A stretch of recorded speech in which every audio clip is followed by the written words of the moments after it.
Yesu nashimwe. Harageze ko twumva amajambo y'Imana. Twohaguruka kuko turaja gufata umwanya wo kwicara. Tunamaze umwanya utari muto twicaye. Hari abashitse isaha 2 n'igice baricara. Tugeze mu masaha ya 5 bamaze umwanya utari muto baramaze kuruha. Ducishemwo iyi ndirimbo ya 36.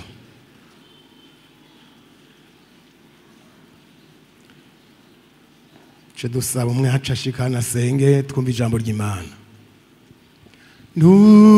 Ndengane mukiza awe umvuko nganya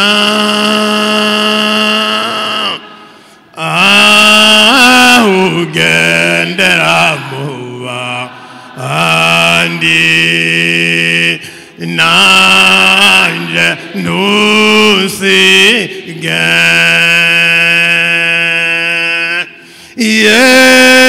Yesu mukiza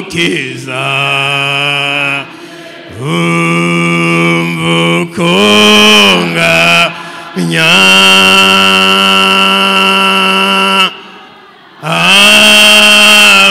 ugendera muba andi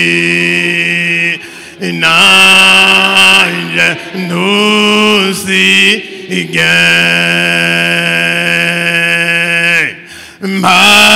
mbakwege linewe awe mabgimba wazi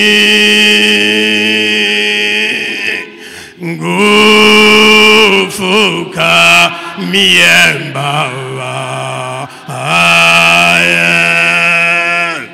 maku kwizera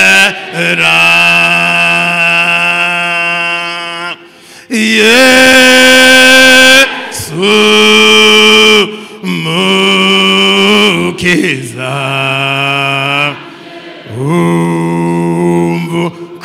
umvukonga nya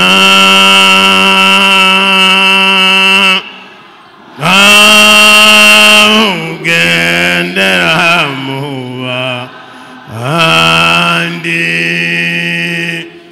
nanje nusige. Baba Mungu wa mbinguni, katika jina la Yesu Kristo, Bwana wa kanisa, tuko mbele yako, tunasimama, tunakuabudu na kukusifu na kusema kwamba utakapowabariki wengine usitupitie na sisi hapa katika nyumba hii. Bwana Yesu, asante kwa nyimbo zimekusha kuimbwa, asante kwa neno limekusha kusomwa kwa ajili ya wenzetu ambao wamependa kukufuata, wanahitaji kuitwa wanafunzi wako Yesu Kristo. Asante kwa kazi ya asubuhi yote ambayo imefanyika, na kwa muda huu tunataka kusikia ile chakula ambacho mbingu imetuandalia leo, tupate kukipokea. Tunaleta mtumishi wako katika mikono yako. Yesu msaidie, Yesu mtumikishe, yeye ni chombo chako. Mfanye chombo cha lazima leo katika mkutano wetu wa leo. Ni spika utapitia na ni wewe utasema ndani ya mkutano. Mungu wetu, tunakukaribisha Roho Mtakatifu, Roho Mtakatifu kushuka ndani yetu. Tunahitaji kusikia sauti ya mbinguni, tunahitaji kuona mbingu inafunguka. Ni vile Stefano alisema kwamba nimeona mbingu imefunguka. Baba tusaidie, Baba tulinde, Baba na utubariki. Kazi zote zitakazofanyika leo ni katika mapenzi yako. Tunaomba ni katika jina la Yesu Kristo uliye Bwana na Mwokozi wetu. Amen. Reka rero twumve Imana yatumye umukozi wayo, turamuha ikaze Pastor Dismas ashike hano dushikiriza ijambo ry'Imana.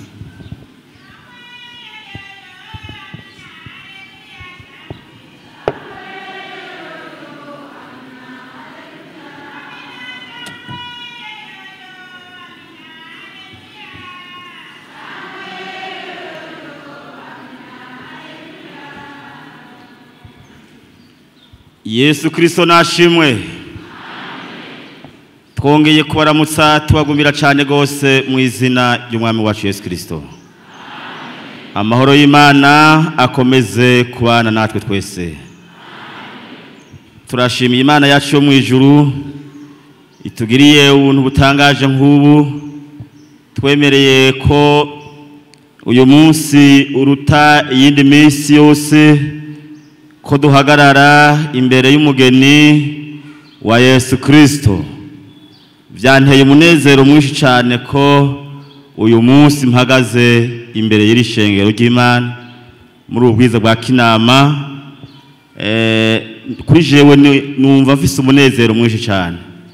Hanyuma rero twaranezerewe cyane umunsi inama nkuru y'ishengero rya Pentecote ry'Ibujumbura badutuma kuza kubafasha iki gikorane. Sije nabonye isaha n'umunsi birashitse, nagize umunezero mwinshi.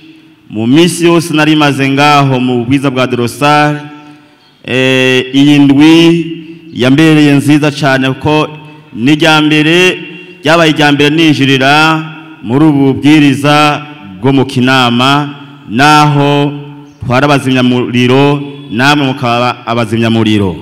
Urumva rero twebwe abakozi b'Imana bo mu ishengero rya Pentecote ntituba inyererezi ngo umuntu agende ahagomba, ariko ugenda aho baba bagutumbereje abagukurira, hanyuma rero ukabona kwinjira aho hantu baba bagutumye, kuko ucugenda atanubwo bufise atakujugumira. Ahandi ngaha nta bwoba numva afise, kuko inama nkuru y'ishengero rya Pentecote ry'Ibujumbura barazi ko ndi ngaha. Hanyuma rero ku munsi w'Imana bari ishengero rya Kristo dukorera aho mu bwiriza bwa Dorosari, turabwira ko tuzoba turi gufasha igikorane cy'uruhimbi, hanyuma barutuma intasho. None rero nimuzakire mu izina ry'umwami wacu Yesu Kristo. Hari n'umukozi w'Imana yavuye ngaha turi kumwe ngaho mu bwiriza bwa Dorosari, nawe nyene yarutuma intasho. Nimuzakire mu izina ry'umwami wacu Yesu Kristo. None rero tumaze iminsi kuva ku munsi wa kane niho twatanguye kwinjira muri ubu bwiriza. Twagiye tuganira ku majambo y'Imana yagiye adufasha. Si mwebwe gusa yafashije, ariko na jewe Imana yacishijemo ajya amajambo yagiye ankora ku mutima, yagiye anyigisha byinshi. None rero twagomba n'ubu dusubire muri cya gitabo nyene, kuko mbonye abantu babaye benshi uyu munsi. Igihe twashika ngaha ririya shengero mbona hejuru kuri baruko ntajyo nigeze mbona, kandi n'abariya bari nyuma hariya ntabo nigeze mbona. None rero bishe biba byiza ko twosubira hamwe twahera muri cya gitabo nyene, kugira ngo nabongere ntibahombe ivy'Imana yabateguriye muri iri yinga, kuko twarasenze Imana, namwe mwarasenze Imana, ko ndazi ko mukunda gikorane, ngakunda n'abashitsi babazana ijambo ry'Imana. Mwarasenze Imana, nako turasenga Imana. None rero twagomba dusome muri cya gitabo ca Yobu, muri cya gitabo ca Yobu mu gice cyaho ca mbere. Abariho dusoma aya majambo y'Imana tumaze kuva ku munsi wa kane. Mu gice ca mbere c'igitabo ca Yobu havuga ngo ukugororoka kwa Yobu. Mu gihugu cy'Uzi hari umuntu yitwa Yobu, kandi uwo muntu yari umuntu atunganye w'umugororotsi, yubaha Imana, akitandukanya n'ikibi. Imana yacu nishimwe, Imana yacu nishimwe. Mwihute mu cete cya Tesalonike cya mbere dusome y'undi murongo w'ijambo ry'Imana mu gice cya 5 n'umurongo wa 22. Nibaze ko mwamaze gushikayo. Havuga ngo mwirinde icitwa ikibi cyose, kandi dusome no mu gitabo cya Zaburi y'I121 turabe y'undi murongo w'ijambo ry'Imana. Zaburi y'I121 duce dusoma kuri murongo w'indwi turabeho Imana ivuga. Ku murongo w'indwi havuga ngo Uhoraho azokurinda ikibi cyose, niwe azozigama ubugingo bwawe. Uhoraho azokuzigama mu maja no mu maza, uhereye ubu ugashitsa ibihe bidashira. Tugende kandi mu gitabo c'Imigani mu gice cyaho 8 turabe y'undi murongo w'ijambo ry'Imana. Gitabo c'Imigani mu gice kigira 8 duce dusoma ku murongo w'indwi n'umurongo wa 13. Havuga ngo kuko akanwa kanje kagire kavuge ivy'ukuri, kandi kibi n'umuziro ku minwa yanje. 13. Kubaha Uhoraho niko kwanka ikibi, ubwibone, amanyama, inzira y'ikibi n'akanwa kabesha ndavyanka. Tugende kandi dusome mu cete c'Abaroma turabe ho y'ijambo ry'Imana mu gice ca 12 duce dusoma kuri urya murongo wa 21. Tugomba tuvyegeranize hamwe. Havuga ngo ikibi nikikuneshe, yamara ikibi ukore gute? Ukinesheshe iciza. Cete kigira 3 ca Yohana. Cete kigira 3 ca Yohana turabe y'umurongo w'ijambo ry'Imana, hanyuma tuce twegeranya ivy'uno munsi. Cete ca 3 canke kete rigira 3 ryanditswe na Yohana, duce dusoma kujya murongo wa 11.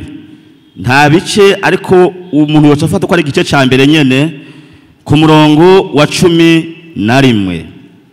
Havuga ngo mukundwa ntukiganiki, ariko wiganiki ukora ibyiza niwe w'Imana, ukora ibibi ntiyabonye Imana. Imana yacu nihabwe cyubahiro, Imana yacu nishimwe. N'aya majambo y'Imana tugomba tuvugane kuri uyu munsi mwiza, uyu munsi uruta iyindi minsi yose, ko twagira ubuntu n'Imana kuba duhagaze imbere y'iri shengero, imbere y'umugeni wa Kristo. Twari tumaze iminsi tuvugana aya majambo avuga ngo ivyerekana umukristo mwiza bimuboneka ko uko akwiye kuba ameze. Twabibonye mu gitabo twahereye ko ca Yobu, kandi tumaze iminsi tubabarira igihugu ca Yobu, igihugu Yobu yabamwo. Nukuvuga Yobu yaba mu gihugu c'Uzi, ni igihugu cari mu buraruko bwa Arabiya, mu bumanuko bushira ubuseruko bwa Palestine, hafi y'ahantu hashika ubugaragwa mu karere k'i Damasiko n'uruzi Efurate. Vyerekana yuko hari ku rubibe rw'igihugu ca Iraq c'ubu na Arabiya Saudite. Uyu muntu w'Imana Yobu niho yaba afise ibintu aboneka ko vyiza. Urunganwe rwiwe rumwitegereje rwarabona ko hariho itandukaniro ryabo na Yobu. Hanyuma rero n'Imana ubwayo yaranezerwa ibonye Yobu mu runganwe rwiwe ingene yitandukanije n'abantu bakora ibidahimbara Imana. Yobu rero yari afise ibintu byiza bimugaragara ko bimuboneka ko nk'iciterezo ciza hariya mu gihugu cy'Uzi. Yari umuntu muzima, abantu bose bamwitegereje yababera akarorero keza. Ibi bintu bine rero byaranga Yobu byamuboneka ko nibyo bikwiye kuboneka ko kuri jewe mpagaze hano imbere y'ishengero, nibyo bikwiye kuboneka kuri mwebwe ubwoko bw'Imana muri hano mu bubwiriza bwo mu Kinama. Yobu yari afise ibintu bine. Ubwa mbere Yobu yari umuntu atunganye w'intungane, yari umuntu ameze neza, yitandukanya n'ibintu byose by'ibibi. Urumva rero yari umuntu w'intungane, yari umuntu ameze neza, ashimwa n'abantu, agashima n'Imana ubwayo. Hanyuma rero muri kuna gutunganirwa kwa Yobu nawe nyene ubwiwe yarabyivuze ko nababare ati nimwasoma muri kijya gitabo mu gice ca 29 cy'igitabo ca Yobu were ku murongo wa 15 muca mubona ingene ubwiwe yavyivugiye. Yobu ubwi baravyivugira ko ari amaso y'impumyi, ko aravuga ngo jewe ndi amaso y'impumyi, ndi birenge by'ubuntu acumbagira, ndise w'abantu bakenye, mbere ngo nitondera n'urubanza rw'uwo ntazi, kandi ngo mvunagura n'imibangabanga y'umuntu agabitanya, nkamushikura n'iminyago yari yanyaze abandi bantu, hanyuma nkayibasubiza. Ubwo rero bwari ubutungane n'ubugwaneza bwari muri uyu muntu w'Imana w'umugororotsi yitwa Yobu. Kandi ivyo nahandi yabikora muri iyi si turimo, cyane cyane mu gihugu cy'Uzi. Aya majambo rero niyo twavuganye ku munsi wa kane tugishika ngaha muri ubwiriza bwa Kinama. Hanyuma rero twarabonye ingene hahiriwe abantu bagenda batunganye, bakagendera mu vyagezwe by'Uhoraho, bakagendera mu nzira ziwe. Abo bantu twasanze arabahigwe imbere y'Imana, kandi byari bikwiye ko natwebwe abari muri iyi nzira ija mu ijuru ko twoba abantu duhiriwe kugenda dutunganiye Imana muri iyi minsi y'ikirengazuba. Kandi uwo munsi wa kane twace dusozera ku ijambo rivuga ngo iki? Rivuga ngo ni Imana yari ibwiye Aburahamu, iramubonekera muri irya myaka yose yari amaze 99, iramubwira ati ewe Aburahamu, uzohore ugendera imbere yanje utunganye rwose. Ni byiza ko abanyakinama namwe mwogendera imbere y'Imana mutunganye, kuko Imana iranezerwa n'abantu batunganye, kuko bitandukanije n'ibibi, bitondera ivyagezwe by'Uhoraho. Imana twasanze ikitegura inzira nziza, inzira abatunganye bacamwo. Twasanze iyo nzira ari inzira yera, ngo abanduye imitima ntibashobora kuyicamwo, mbere ngo naho byo ibijuju abantu batize mugabo bakaba batunganye, bakaba birinda icyitwa ikibi, bakitondera ivyagezwe by'Uhoraho. Abo bantu ngo ntibazozimira muri iyo nzira. Aya niyo majambo twumvise ku munsi ugira kane dushitse ngaha mu bubwiriza bwo mu Kinama. Hanyuma ku munsi ugira kabiri, hari ku munsi ugira wa gatanu, twaciye tuvugana ikintu caboneka kuri uyu muntu w'Imana Yobu kigira kabiri, citwa ukugororoka. Kandi iyo umuntu agororotse aranezera umutima w'Imana, umuntu agororotse. Yobu rero mu runganwe rwiwe yaragororotse, abo vyarukanye bagakurana, bo bakora ibibi, bakora ibizira, hanyuma akabitegereza akabona ngene iminsi yabo irigishwa ku iherezo, ingene bagenda bakenyuka vuba kubera ibyaha bagenda bakora. Iyo umuntu akora ibyaha nahimbara umutima w'Imana haba n'intete, kuko ibyaha nibyo byica umuntu bikamugira umuja. Hanyuma Yobu yaravuga ijambo ngo ukugoroka kwanje sinzokurekura ndakugumije. Yarakugumije Yobu ukugoroka Imana yari yamushizemo ngo sinzopfa ndakurekuye ndakugumije nzokugenderamwo kugeza ibihe byose. Ayo n'amajambo akomeye Yobu yivugiye wenyene ubwiwe.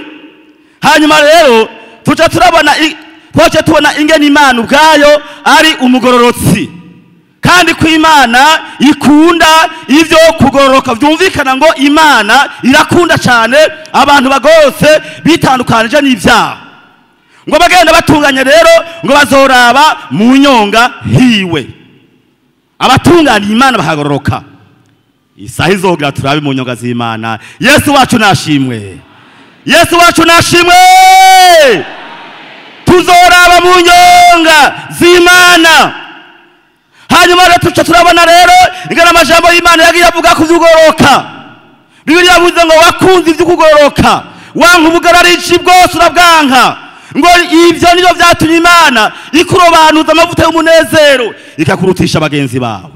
Ni vuba Imana ikaturutisha abo twarukanye bagikora ibyaha, abo twasenganye batumva imburi ijambo ry'Imana ngo bihane, bakaguma mu bugararici, bahaguma mu bibi. Imana yo mu ijuru igiye kuturutisha abo naho twaririmbana, naho twavuga ubutumwa kumwe, naho badusunda kuvuga ubutumwa mwo kuko batagorotse ngo bagendere mu bugorotsi aho bukera. Imana buciturutisha abo bantu dukure. Birivuga ngo tuzoba abami niki n'abaherezi, tuzoba abami n'abaherezi, duhabwe kuganza ibisagara 10 canke 5. Ivyo bizobaga n'Imana izobona ukuye kurongora ibisagara 10 canke 5. Kubera iki? Wakunze ivyo kugororoka. Twasanze rero ku munsi ugira 5 iyi nzira y'ubugororotsi ngo nta rupfu rwibamwo, ni inzira nziza. Hanyuma rero turabona ngene Imana yashingiye intahe uyu muntu wayo yitwa Yobu. Imana yamushingira intahe imbere ya wa mugwanizi Satani. Igihe abana b'Imana ngo bari bashengereye bagiye ku musozi w'Imana, nk'uko ubona ko mwaduze ngaha, aha mwavuye mu mpande zitandukanye, maga Imana yabazanye ngaha mwaje. Kandi birashoboka ko na wa murezi umwe aturega ku munago no mwijoro, ega hanubu yabakurikiye akaza. Hanyuma muri uwo mwanya Uhoraho arabaza Satani ati mbega uvuye hehe? Satani arishura Imana ngo mvuye gukwiragira mu isi no kubigendagendamwo. Hanyuma Imana iramubaza ngo none kuvuye mu isi mbega wabonye wa muntu wanje Yobu ingene ameze? Imana ishingira intahe Yobu. Imana yavuga ngo mbega wabonye ingene ari umuntu atunganye, ari umuntu agoka, ari umuntu anyubaha, akitandukanya n'ikibi cyose, naho baneje kumugerageza. Erega Yobu yakomeje ukugororoka. Imana ishinga intahe Yobu ko yakomeje ukugororoka. Nubu Imana iritegereza abo Yesu yabambiye ku musaraba w'Igorogota, abo acunguje amaraso y'igiciro kinini ku musaraba w'Igorogota, ko mwakomeje ivyo kugororoka. Imana irabisuzuma ikaraba. Twasanze rero ku munsi wa 5 twebwe abari ngaha muri misi kirengazuba ko twokomeza ivyo kugororoka nka Yobu, kuko Yobu twasanze azotsindisha abagabo benshi batagororotse, azotsindisha abamama benshi batagororotse, n'abasore benshi batagera mu kugororoka, n'abigeme banjanje kugakiza bakanezwa no gukora ibyaha gusa ntibagoroke. Yobu azobatsindisha. Mbega kuwo munsi w'imanza uzohagarara he? Ni kibazi wanje, ni kibazo kuri wewe. Ku munsi ugira 3 harejo ku munsi wa 6 twasanze rero twaje tuvugana ikintu kigira 3 cyaboneka kuri Yobu, ikintu cyiza cyane cyo kubaha Imana. Amen, amen, amen. Kubaha Imana. Yobu ari mu cyawuzi, yari umuntu yubaha Imana, abandi bantu byarukiye arimo ntiyubaha Imana bo bakomeza gukora ibyaha gusa na ntaryo. Mugabo ejo twabonye ijambo ry'Imana ryavuze ngo iki? Ryavuze ngo kubaha uhoraho ni itanguriro ry'ubwenge. Itanguriro ry'ubwenge. Twasanze ubwenge rero bukomeye cyane. Ubwenge atari bwa bundi bw'ubumenyi twigishwa n'abandi bantu kanaka twavukanye tubana twiganye. Oya si burya n'ubundi bwenge ukomeye busumba ubwo. Uko twasanze ubu bwenge aba bana b'abantu batwigisha bashaka kutwigisha ari n'abasambanyi, ari n'imboregwa, ari n'ibisuma. Mugabo bakatwigisha kaye tukamenya ibiharuro, tukamenya icyongereza, tukamenya igifaransa, indimi zitandukanye tukazimenya. Wumvise umuntu avuga igifaransa neza umunyabwenge, wumvise umuntu avuga icyongereza neza, kandi ngaha baruze muri Korea ya mbere bariyo, Korea ya kabiri bariyo, muri ahadi bariyo, mu Rwaruka bariyo, muri university hoho nibo gusa bavuga icyongereza.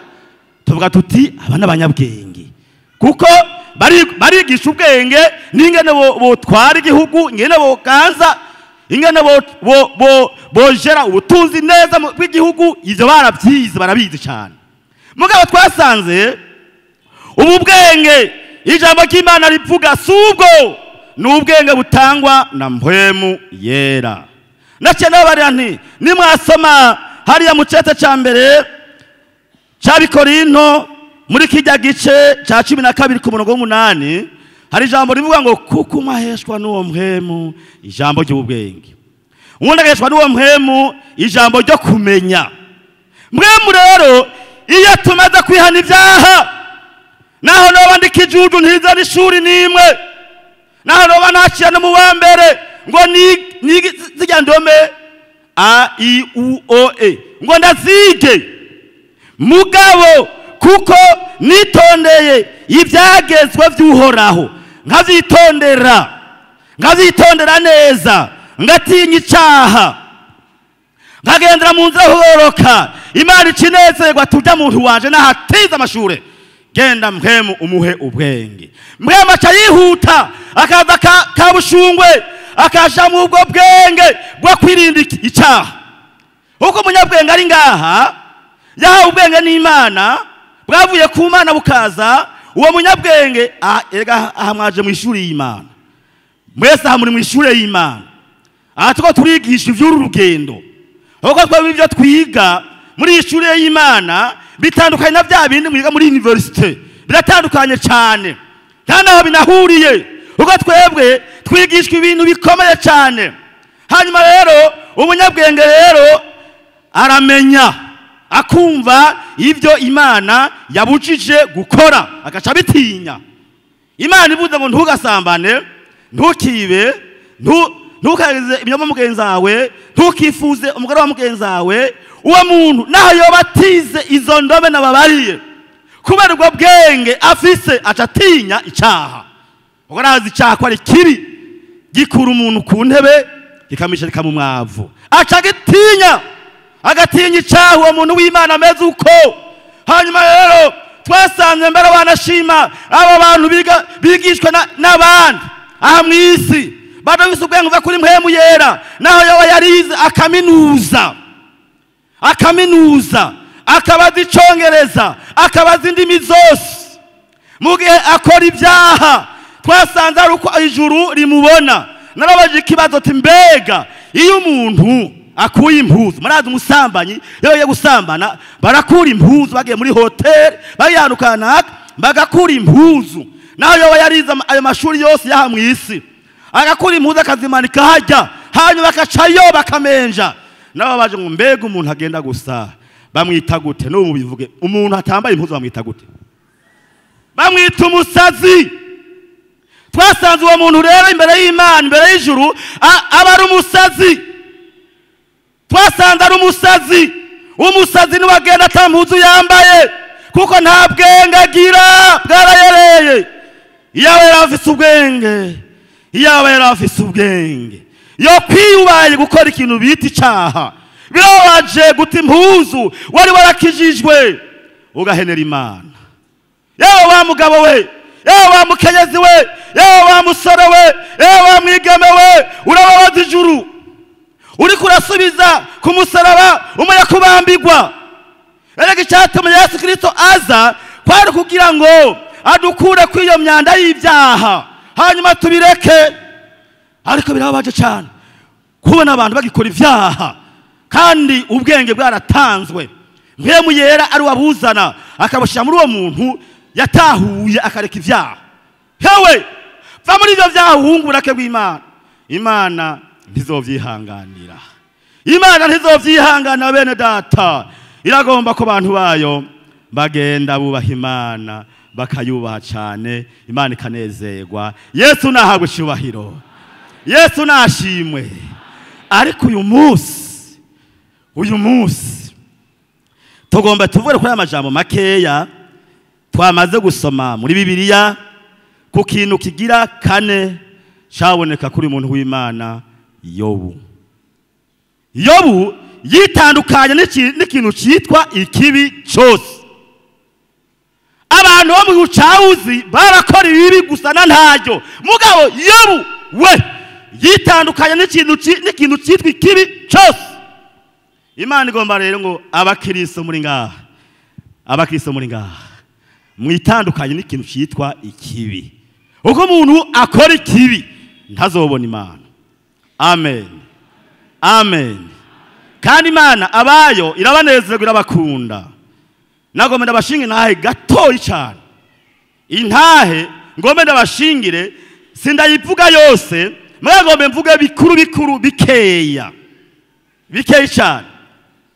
Ndashima Imana yo mu ijuru yanyongeye iminsi yo kuyikorera. Ndashima Imana yo mu ijuru yabonye ko muri iyi myaka noba mpagaze imbere y'umugeni wa Kristo naje yewe ndi mu batangaza amatangazo y'ivy'uru rugendo rwo ku Gisiyoni. Ibi ndabishimira Imana cyane 100%. Byanteye umunezero mwinshi. Muri naye ntoya ngombe ndabashingira. Jewe mva ahantu kure cyane, mugabo si kure gose uko kure bavuze ngo ni munda, naho bari muri Amerika abantu baririgwa b'abarundi bahagendayo. Hanyuma rero jewe sanzwe mva mu bubwiriza bw'ahantu bita mu Kayombe. Hanyuma rero muri uwo bwiza mu Kayombe muri uyu mwaka w'2020 twariko turubaka urusengero rwiza rwa kijambere nkuru mubona mufise gaha mu Kinama. Marako urusengero rwiza cyane ruteye igomwe. Hanyuma natwe mu bubwiriza dukoreramwo twakoreramo ico gihe ari mu Kayombe. Tugomba rero kubaka urusengero rwiza rwa kijambere. Muri nyaminsi abafundi nanje bari bamaze ibisi bariko baranyigisha ibijanye no kubaka. Ko barabona ko nari umugabo w'inkomezi. Bakavuga bati uyu mugabo reko afise inkomezi reka tumwigishe ivyo kubaka. Hanyuma baca baranyigisha kandi byaranezereye cyane, banyigishije ivy'igifundi. Hanyuma Yesu iragera urusengero rwiza turagubaka dushirako n'amasenaje n'amakorone nkuko mwabigize ngaha aye mu Kinama. Hanyuma rero urusengero rero turugejeje hagati twari hafi kurusozera mbere wanashima. Hanyuma haba ikibazo mu rugi wanje. Umwana bari kumwe na madamu wanje umubona ngaho yari umwana mutoya, bari kumwe bari muhira nanje n'ibihwa by'Imana ku ngoro y'Imana. Baraho madamu yarafise amagara make yara agwaye. Hanyuma rero mu mwanya arasohoka ari kumwe n'uwo mwana. Mbere wanashima nta n'umuriro uwo munsi bari bacanye wari mu nzu.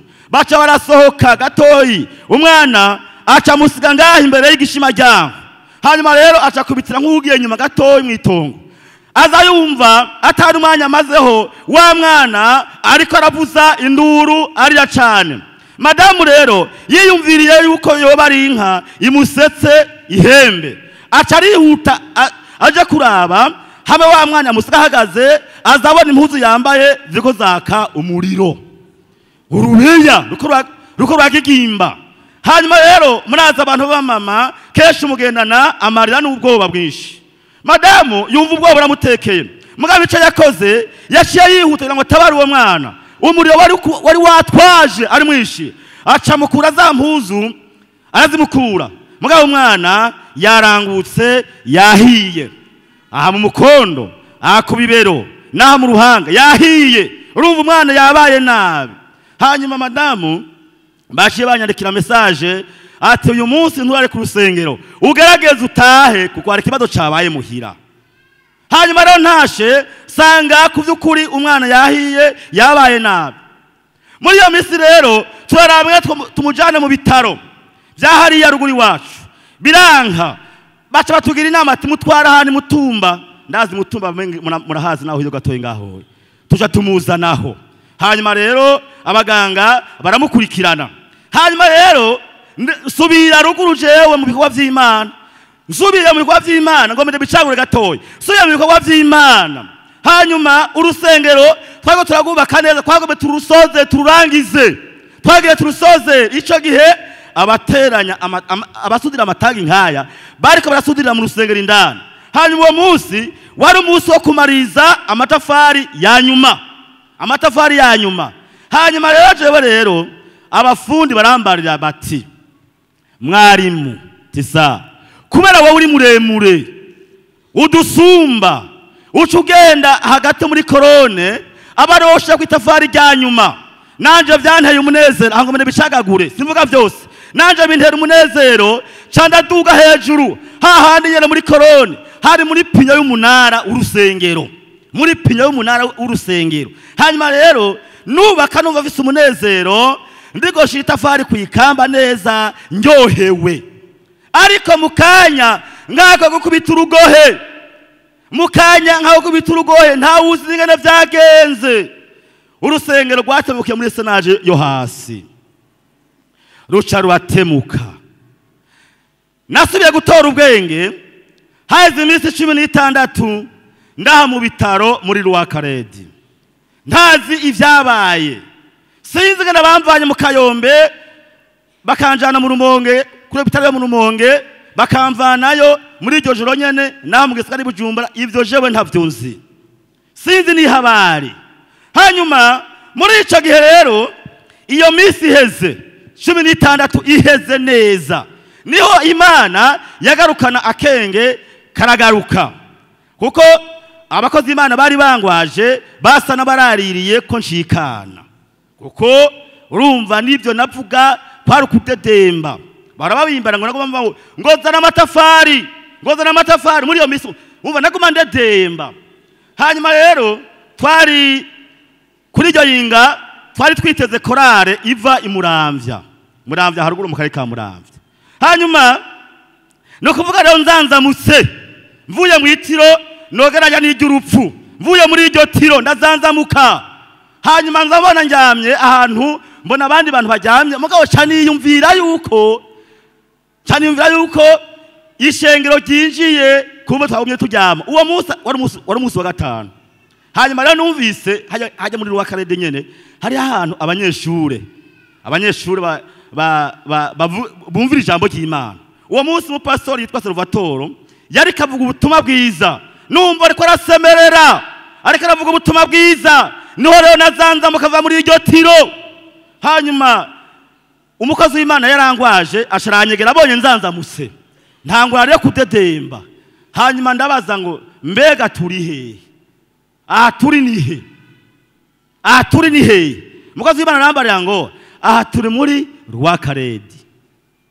Ndamubaza ati none muri Rwakaredi twaje gukora iki? Twaje gute? Urumva heze iminsi 16 arambara ateka yeshahu wewe waravunaguritse. Ati jewe navunaguritse byagenze gute? Gwa rusengero mwari ko murubaka mu Kayombe gwarasidutse, aho kandi hari n'uwapfuye, none nawe aho warasenyaguritse. Aha ni turi mu Kayombe, turi muri Rwakaredi. Yesu wacu nashima, Yesu wacu nashima, Yesu wacu nashima. Amagufa yose y'amaguru yari yaravunaguritse, kandi muri ico gihe abaganga ntibari bwagira porogaramu yuko bambaga ngo bankore neza, oyaye kuko nta bwenge nari ifise. Hanyuma rero babonye rero ntoya kenge niho abaganga rero baca bantwara bakanshira mu vyuma kugira ngo barabe ngena vyagenze, babonye ntanguye kuvuga. hanyuma rero baravye amaguru basanga amaguru yose kwaba ukuguru kukubamfu kwaba ukuguru kukuryo n'ukuboko vyaratemutse. Aya maguru yose mubona ngendesha yose yaravunitse. Hanyuma rero niho baraba basanga ukuguru kukubamfu kwatemukiye ngaha mwitako ngaha nyene kuratemuka, amagufa aratandukana. Aje gutandukana igufa ryo haruguru rica rirameneka. Baravye ukunako basanga amagufa yaratemutse aca arinjiranamwo hano haruguru y'iyungiro ry'ikirenge. Baravye haleluya,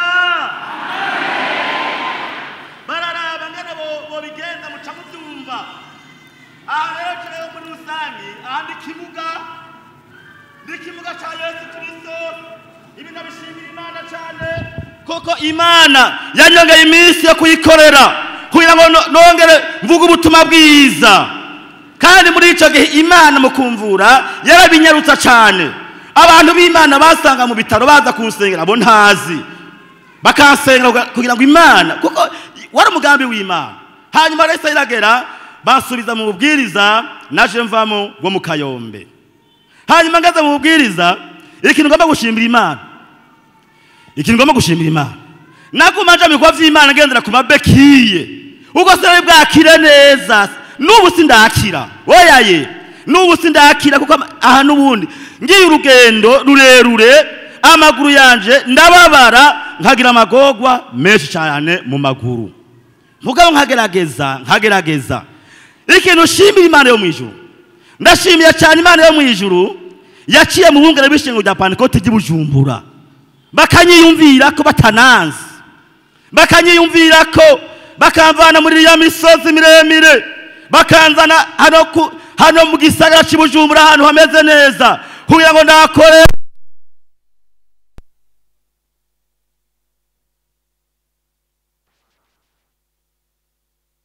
Iyo bagutumvana hose ni ucana kuko iyo nanka ntamwe n'abafise. Hanyuma rero none ndanezerewe cyane kubona uyu munsi ndiko ndashinga intahe. Bantu b'Imana, iyi ntahe ntimwari kuyihomba namwe aba bene data bahano mu Kinama. Imana yacu nishimwe, Imana yacu nishimwe. Ico nifuza muri minsi kirenga zuba ngomba kumera nka Yobu kugira ngo nanje ngira ibintu bine Yobu yarafise bimbonekako, kugira ngo nanje Imana idishingira intahe. Nawe muntu w'Imana uri ngaha, Imana igomba ngo wirinde icitwa ikibi cyose, umere nka Yobu.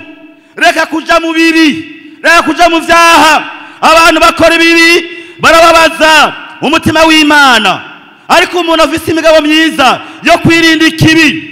Hari ijambo twasomye hano mu gitabo ca Zaburi y'ijana na 21 ku murongo w'indwi, ngo Uhoraho azokurinda ikibi cyose, azokurinda ikibi cyose, kandi niba azokuzigama mu maja no mu maza. Iyo rero Imana ibonye uyu muntu nahatiza ishuri, nayo bari kijuju mu vya kino gihe, mugabo akaba yirinda ikintu cyitwa ikibi, ni Imana ubwayo ikiza ikakimwongereza inkomezi zo kwirinda ikibi, ikamuha mpwemu yera yama muburi akamuzigama. Urumva rero Imana rero igomba ngo twirinde ibibi. Bakristo bo muri ububwiriza bwo mu Kinama, Imana igomba ngo mwirinde ibibi, hanyuma nayo ikikuzigama, ikurinde ikitwa ikibi cyose, igwa inkomezi zo kuvyirinda. Erega abantu bagendera mu vyaha nta mpwemu Imana baba bafise, baramwirukanye ko mpwemu ni watanga inkomezi, akaduha kwiyubaha no kwirinda ikitwa ikibi cyose. Twirinde ibibene data mu rugendo ruja mu ijuru. Imana ntigomba abantu bakora ibibi, ntigomba abantu bakora ibyaha. Oya, abo ntibanezera umutima w'Imana. Ijambo ryavuze ngo twirinde ikitwa ikibi cyose. Iyo umuntu amaze kwirinda ikitwa ikibi cyose, Imana iravyitegereza ikabona uyu mugabo ingana ariko aririnda ikibi, ikabona uyu mukenyezi hano mu Kinama ingana ariko aririnda ikibi, ikaraba amasore no mu bigeme ingana birinda ikibi, Imana nayo ikiza ikakurinda ikibi, ikakuzigama, ikaguha mpwemu wayo yera kugira ngo yama kurongora, hanyuma ukomeze kwita umwana w'Imana. Ubwo mpwemu aca turongora, hama tukacika twagubasha bwo kwitwa abana b'Imana. Nivyo Imana igomba. Hanyuma twasomye ijambo ry'Imana ryavuze ngo akanwa kanje kagire kavuge ivy'ukuri, kandi ikibi n'umuziro ku munwa wanje. Ikibi bene data bakundwa b'Imana, mwe mwatabitekanye kuba muri ngaha aye, namwe mwirinde ibibi. Ndiyagira umukiso mu kinama yogendera mu bibi. Akanwa kawe kavuge ivy'ukuri, ndiyagira ikinyoma kiba mu kanwa kawe. Numere nka babandi bataye ivyizigiro bagenda barabesha. Ega ijambo ry'Imana rivuga ngo inyuma hazoba imbwa n'abarozi. N'umuntu akunda kubesha akagira nte uwazoba inyuma, kuko akanwa kiwe kavuga ibibi gusa. Mugabo uyu mwanditsi avuze ngo akanwa kanje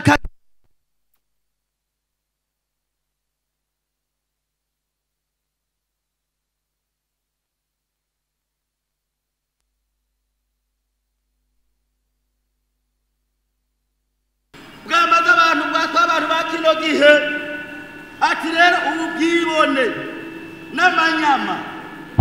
Erega hari abantu usanga bagenda n'amanyama. Mugabo uyu mwanditsi yavuze ko amanyama ari mabi, atuma abantu bafise amanyama ntibazobona ubwiza bw'Imana.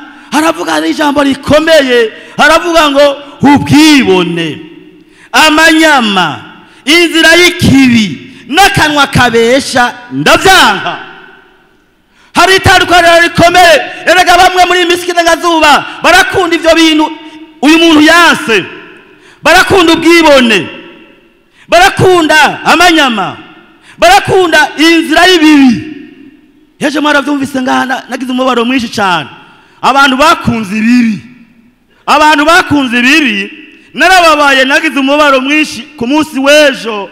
Numvise bababuze ngaha abantu bakunze ibibi, kuko iyo umuntu akunze ikibi ntiyogendera mu bantu beza, ntibikunda. Hanyuma rero umwaza avuga ngo ibyo jewe akanwa kabesha ndavyanka, ndaco bimaze, nta bugingo bizoguha. Wa muntu w'Imana ugikora ibibi, wowe ugikora ibyaha, ugisambana, ukiba, ukabesha, ukagira amanyama, ugakora ibintu ukajana iyo nzira mbi, nta bugingo bizoguha, nta bugingo bizoguha. Wari ukwiye kuba umuntu atunganye, wari ukwiye kuba umuntu agororotse, wari ukwiye kuba umuntu yubaha Imana, wari ukwiye kuba umuntu yitandukanya n'ikibi cyose. Ijambo ry'Imana ryavuze ngo iki? Ryavuze ngo ikibi ndikikuneshe, yamara ikibi ukinesheshe iciza. Iryo ni ijambo ry'abantu bo mu kinama ngaha bakundwa b'Imana. Ikibi ndikikuneshe, kuko nukora ikibi kikakunesha nta bugingo uzoronka, uzobuhisemwo kuja muri Gehinomu, wa muri utazima ateguriwe abansi b'Imana. Nivyo uzoba wahisemwo. None rero twebwe abakristo twacungujwe amaraso y'igiciro kinini ku musaraba i Golgota, ntituri mu bantu baneshwa. Oyaye, turi mu bantu twama dutsinda ivyitwa bibi, kuko twahawe ubwenge butangwa na mpwemu yera buvuye ku Mana. Umuntu rafise ubwo bwenge rero buva ku Mana niwe yamanesha, kandi uwo muntu Imana yamwise umukunzi wayo. Riya jambo ryasoze ryavuze ngo mukundwa, ntukigane ikibi ariko wigane iciza. Ukora ibyiza niwe w'Imana, ukora ibibi ntiyamubonye. Naho waba uririmba, naho waba usenga, naho waba uvuga ubutumwa ukigendera mu bibi, ntuzobona Imana. Haba n'inete ndagutangaje itangazo rikomeye, nutihana ntuzobona Imana. Namburi ngaha ugikora ibibi, ugikora ibyaha, nukuri ntuzobona Imana. Rero Imana rero igomba bande, igomba abakunzi bayo bakora ibyiza. Yesu wacu nahabwe icyubahiro, Yesu wacu nashimwe, Yesu wacu nashimwe. Mbega abanyakinama murifuza gukora ibyiza? Imana yo mwijuru bampera umugisha. Imana yacu ibambere umugisha. Abo bantu bakora ibyiza ni abakunzi b'Imana. Umuntu akora ibyiza Imana imuha inkomezi zo gushishikara akora ibyiza. Uko ubona umukunzi wayo. Nico gituma ijambo ryavuze ngo mukundwa ntukigane ikibi. Wa mukunzi w'Imana uri ngaha. Ntuze wigere wigane ikibi biragahera. Uzuve hujya mwanditsi yavuze ngo ubwibone amanyama inzira y'ikibi n'akanwa kabesha ndavyanka. Ivyo byavuze uyu muntu yitwa umukunzi w'Imana. None rero Imana rigoma ngo twebwe abakunzi bayo twigane iciza. Naya majambo y'Imana mwese munyumvise, umwami Yesu abampera umugisha. Umwami Yesu abampera umugisha.